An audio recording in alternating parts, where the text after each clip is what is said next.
Hello guys. आप सभी का बहुत बहुत स्वागत है मेरे चैनल इनसाइटफुली योर्स पे। मैं हूं निशान। Guys, insightfully yours commerce students के लिए एक वन स्टॉप सॉल्यूशन बनना चाहता है, और इसीलिए इस दिशा में आगे बढ़ते हुए मैं अपनी ये अगली वीडियो बनाने जा रहा हूँ। I have already made a video on CA foundation students, ठीक है, जिनमें जिन वीडियोस में मैंने सीए फाउंडेशन के सिलेबस के बारे में डिस्कशन की थी। पेपर 1, पेपर 2, पेपर 3, पेपर 4, कुल मिला के 2 वीडियोस मैंने उसके ऊपर बना दी। राइट।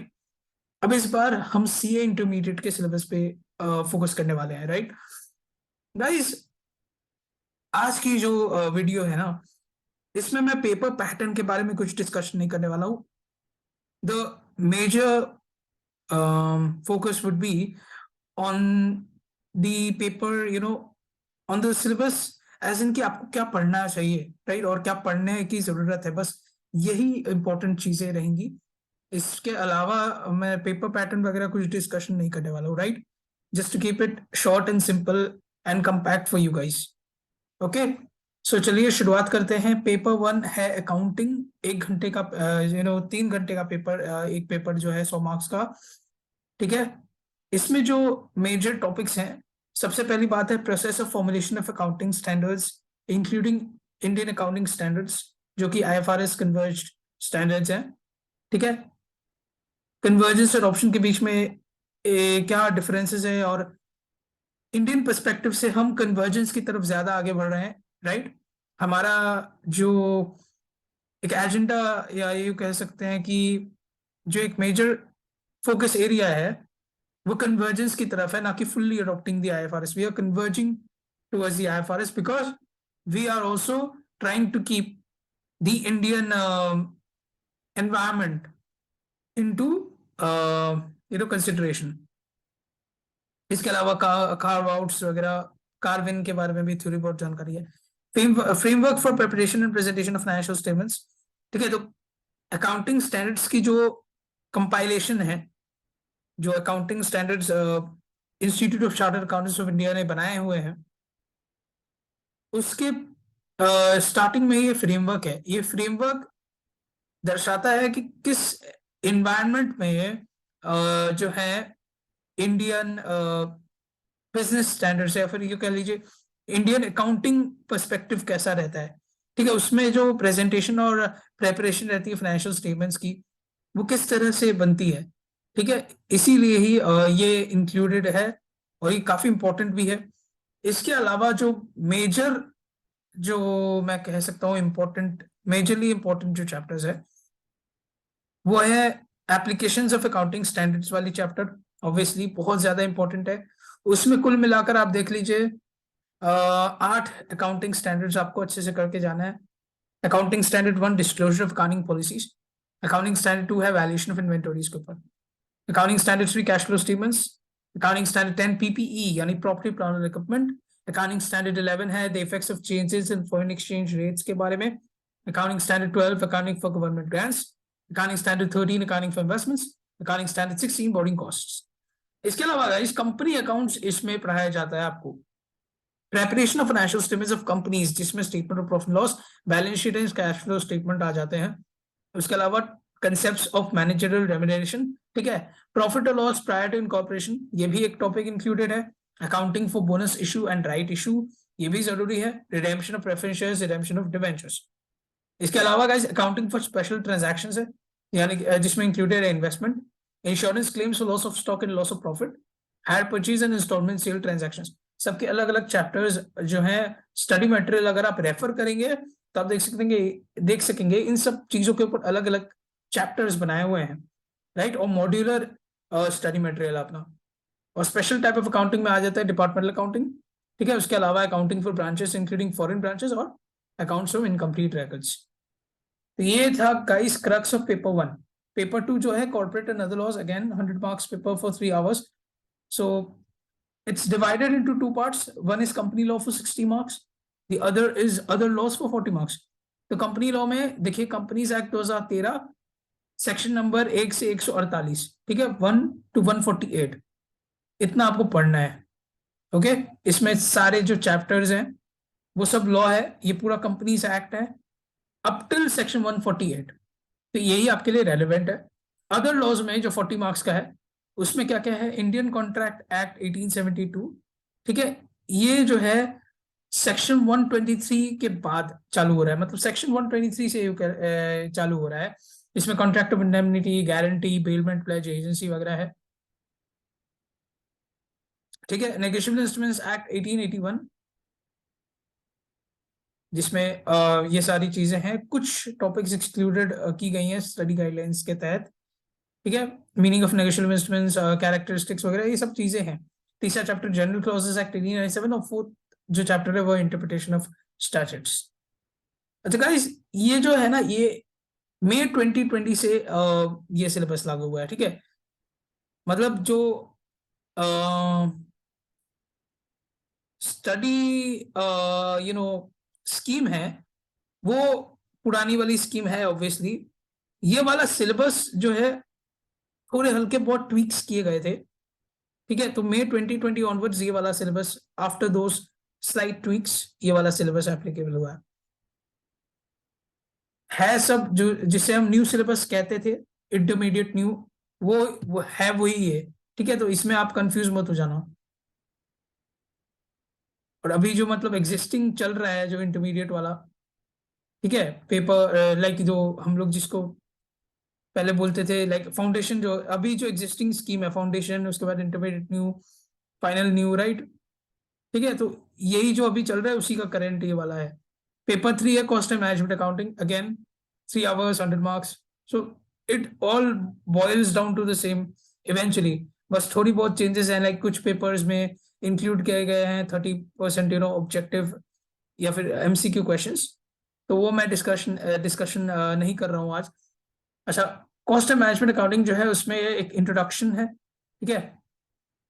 इंट्रोडक्शन वाला चैप्टर के अलावा elements of cost and preparation of cost sheets, ठीक है। उसके बाद ascertainment of cost and cost accounting system में material cost, employee cost, overheads, activity based costing है। रिकरिंग अकाउंटिंग ऑफ कॉस्ट में non integrated cost accounting system है। Integrated accounting cost and financial accounting system है। ये सब, ये सारी चीजें आ जाती हैं इसमें। उसके अलावा मेथड्स ऑफ कॉस्टिंग है गाइस, जिसमें सिंगल आउटपुट या यूनिट कॉस्टिंग है, जॉब कॉस्टिंग है, बैच कॉस्टिंग है, कॉन्ट्रैक्ट कॉस्टिंग, प्रोसेस या ऑपरेशन कॉस्टिंग, सर्विस सेक्टर्स की कॉस्टिंग। फिर आती है कॉस्ट कंट्रोल एंड एनालिसिस में, जिसमें standard costing, marginal costing, budget and budgetary control वगैरह आपको पढ़ाया जाता है। गाइस, पेपर 4 है टैक्सेशन, ठीक है। इनकम टैक्स लॉ, इसका पहला सेक्शन 60 मार्क्स के लिए, उसमें basic concept income tax law के बारे में, ठीक है। एकदम शुरुआती जो बेसिक होता है इनकम टैक्स के बारे में, उसके अंदर जो डेफिनेशंस आती हैं, ठीक है। प्रीवियस ईयर क्या है, असेसमेंट ईयर क्या है, बेसिस ऑफ चार्ज क्या है, रेट्स ऑफ टैक्स, किस रेट पे टैक्स लिया जाता है, स्लैब रेट्स वगैरह क्या है, सब कुछ इसमें इंक्लूडेड है। इसके अलावा residential status and scope of total income है। इसके अलावा income which do not form part of total income, ठीक है। इसके अलावा हेड्स ऑफ इनकम, ठीक है, बहुत ही ज्यादा इंपॉर्टेंट होता है हेड्स ऑफ इनकम एक कॉमर्स स्टूडेंट को समझने के लिए। मतलब टैक्स जब पढ़ रहा होता है कोई भी कॉमर्स स्टूडेंट, उसको ये मतलब एक तरह से लर्न बाय हार्ट वाली चीज हो जाती है। मतलब ये बहुत ही ज्यादा कंसेप्चुअल क्लियरेंस इसमें लाने की जरूरत, और इसको बहुत ही अच्छे से समझने की जरूरत होती है। Salaries, income from house property, PGBP, capital gains, income from other sources, ये 5 सोर्सेस के बारे में जानना और जानकर उसकी नॉलेज गेन करके उसको बरकरार रखना, यही एक अच्छे कॉमर्स स्टूडेंट की वर्च्यूज में से एक माना जाता है। इसके अलावा income of other persons included in SSC student income, यानी कि क्लबिंग ऑफ इनकम, ठीक है। एग्रीगेशन ऑफ इनकम क्या है, फिर set of, carry forward, losses को भी सेट ऑफ किया जा सकता है। ग्रॉस टोटल इनकम यानी जीटीआई में से डिडक्शंस क्या है, टीआई कैसे कंप्यूट होती है, computation of total income, individuals की टैक्स लायबिलिटी कैसे कंप्यूट होती है। उसके अलावा एडवांस टैक्स, टीडीएस, टीसीएस, और रिटर्न फाइलिंग और असेसमेंट, सेल्फ असेसमेंट के ऊपर जो है डिस्कशन है। फिर आ जाते हैं इनडायरेक्ट टैक्सेस, जो कि इस पेपर का 40 मार्क्स कंस्टिट्यूट करता है। इसमें कंसेप्ट ऑफ इनडायरेक्ट टैक्सेस है। उसके बाद ऑब्वियसली जीएसटी लॉज के बारे में ही इस पेपर में पूरा डिस्कशन है, देख सकते हैं। जैसे कि जीएसटी लॉज के बारे में इंट्रोडक्शन, लेवी एंड कलेक्शन, ठीक है, time and value of supply, ITC, input tax credit, GST liability की कंप्यूटेशन, रजिस्ट्रेशन, सारी कंसेप्ट्स इसमें इंक्लूडेड है। तो ये था गाइस पहला ग्रुप। ओके, ये फर्स्ट ग्रुप था सीए इंटरमीडिएट के लिए। सीए इंटरमीडिएट एग्जाम लेवल पे 2 ग्रुप्स होते हैं, पहले ग्रुप में 4 पेपर्स, अगले ग्रुप में भी 4 पेपर्स। तो अब ग्रुप 2 की शुरुआत कर देते हैं। Paper 5 advanced accounting, application of accounting standards, काफी सारा अकाउंटिंग स्टैंडर्ड इसमें इंक्लूडेड है। Accounting standard 4, contingencies and events occurring after the balance sheet date. Accounting standard 5, net profit or loss for the period, prior period items and changes in accounting policies. Accounting standard 7, construction contracts. AS9, revenue recognition. AS14, accounting for amalgamations. AS17, segment reporting. AS18, related party disclosures. AS19, leases. AS20, earnings per share. AS22, accounting for taxes and income. AS24, discontinuing operations. AS26, intangible assets. AS29, provisions, contingent liabilities and contingent assets. सारे accounting standards को वो अच्छे से समझ लेना बहुत ही ज्यादा जरूरी होता है गाइस। इसके अलावा special aspects of company accounts, जिसमें ईसॉप है, employ stock option plan, buyback, ठीक है, reorganisation and liquidation of companies यानी कि एमलगमेशन और लिक्विडेशन, बैंकिंग कंपनीज और एनबीएफसीज के लिए क्या फाइनेंशियल स्टेटमेंट्स की स्ट्रक्चर रहती है और उनमें रेगुलेटरी रिक्वायरमेंट्स क्या रहते हैं, सीएफएस कंसोलिडेटेड फाइनेंशियल स्टेटमेंट्स, और इसी के साथ साथ इंक्लूड किया गया है डिसोल्यूशन ऑफ पार्टनरशिप फर्म्स, ठीक है, dissolution of partnership firms including piecemeal distribution of assets, साथ ही साथ amalgamation of partnership firms, conversion of partnership firm into a company and sale to a company, ठीक है, issues related to accounting and limited liability partnership LLP। Paper 6 है auditing and assurance, theory paper और scoring paper अच्छे से पढ़ के जाएंगे तो अच्छे मार्क्स की उम्मीद ऑब्वियसली कर सकते हैं। एंड इसमें बहुत अच्छे से आपको कंसेप्चुअल क्लैरिटी भी होनी चाहिए और थ्योरी है बहुत एकदम क्या बोलते हैं उसको, एकदम अच्छे से आपको फॉलो करना है, जो भी बुक में जो दिया हुआ है स्टडी मटेरियल में, उस कंसेप्ट को अच्छे से पढ़ के अच्छे से समझ के जाना है। Nature, objective and scope of audit, audit strategy, audit planning, audit program, ठीक है, audit documentation, audit evidence, risk assessment, internal control, fraud and responsibilities of the auditor in this regard, audit in automated environment, audit sampling, audit analytical procedures, audit of items of financial statements, company audit, audit report, audit of banks, audit of different types of entities. Paper 7 है enterprise information systems and strategic management, EIS SM, जिसमें EIS 50 marks, SM है 50 marks. EIS जो 50 marks का है उसमें ये chapters included है, automated business processes, ठीक है, एक दूसरा है फाइनेंशियल अकाउंटिंग सिस्टम्स जिसमें ERP वगैरह के बारे में आपको बताया जाता है, तीसरा है IS and its components, information systems and its components, चौथा है e-commerce, m-commerce, right, and emerging technologies, और पांचवा CBS core banking systems. Strategic management में इंट्रोडक्शन टू स्ट्रेटेजिक मैनेजमेंट है, डायनामिक्स ऑफ कॉम्पिटिटिव स्ट्रेटजी है, स्ट्रेटेजिक मैनेजमेंट की जो process है वो इंक्लूड की गई है, corporate level strategies, business level strategies और फंक्शनल लेवल स्ट्रेटजीज, ये 3 लेवल पे स्ट्रेटजीज बनाई जाती हैं, उसके बारे में आपको बताया गया है। उसके अलावा ऑर्गेनाइजेशन एंड स्ट्रेटेजिक लीडरशिप है, स्ट्रेटजी इंप्लीमेंटेशन एंड कंट्रोल के बारे में भी पढ़ना होता है। पेपर 8 है FM and economics for finance, financial management और economics for finance.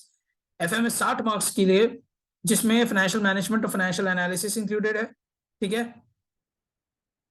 Ratio analysis, financing decisions में sources of finance, cost of capital, capital structure decisions, leverages, capital investment and dividend decisions, ठीक है, मैनेजमेंट ऑफ वर्किंग कैपिटल, और section B economics of finance में determination of national income, money market, public finance, international trade, okay okay. So guys that brings us to the end of this video. अगर पसंद आया हो तो like जरूर से कर दीजिएगा, ज्यादा से ज्यादा वीडियो को शेयर कीजिए ताकि जिनको असल में वीडियोस की जरूरत है उन तक ये वीडियोस पहुंच पाए, राइट। कमेंट करके मुझे अपना जरूरी फीडबैक दें कि मैं इंप्रूव कैसे कर सकता हूं अपनी सर्विसेज को। इसके अलावा अगर चैनल आपने अभी तक सब्सक्राइब नहीं किया है तो प्लीज सब्सक्राइब कर लीजिए, वीडियोस बनाने में काफी मेहनत लगती है और आप अगर सब्सक्राइब करेंगे तो उससे और भी ज्यादा मोटिवेशन हमें मिलती है, मुझे मिलती है कि मैं और भी ज्यादा अच्छे से वीडियोस बना सकूं। और भी ज्यादा अपना एफर्ट डाल सकूं। सो गाइज प्लीज ऐसा नहीं है कि आप वीडियो देखो और अनसब्सक्राइब मतलब बिना सब्सक्राइब किए मतलब चले जाओ। सो प्लीज काइंडली सब्सक्राइब भी करो अगर आपको ये वीडियोस हेल्पफुल हैं और अगर आपको लगता है कि मैं अच्छा काम कर रहा हूँ। Okay, so on that note guys, आज के लिए इतना ही। Thank you so much for staying on till the end and watching this video. Thank you guys.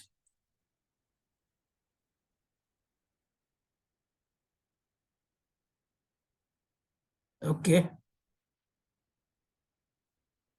मिलते हैं अगली वीडियो में गाइज। Thank you.